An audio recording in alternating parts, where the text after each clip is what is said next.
قالوا ادع لنا ربك يبين لنا ما هي إن البقرة شابه علينا وإنا إن شاء الله لمهتدون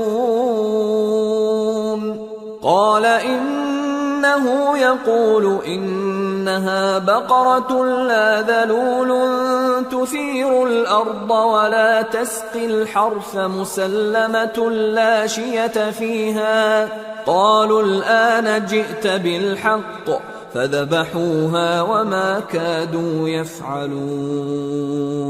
انہوں نے کہا اب کے پروردگار سے پھر درخواست کیجئے کہ ہم کو بتا دے کہ وہ اور کس کس طرح کا ہو، کیونکہ بہت سے بیل ہمیں ایک دوسرے کے مشابہ معلوم ہوتے ہیں، اور اللہ نے چاہا تو ہمیں ٹھیک بات معلوم ہو جائے گی.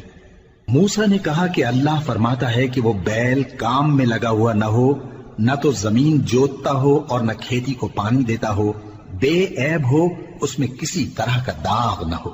کہنے لگے اب تم نے سب باتیں درست بتا دی. غرض بڑی مشکل سے انہوں نے اس بیل کو ذبح کیا، جبکہ وہ ایسا کرنے والے لگتے نہ تھے.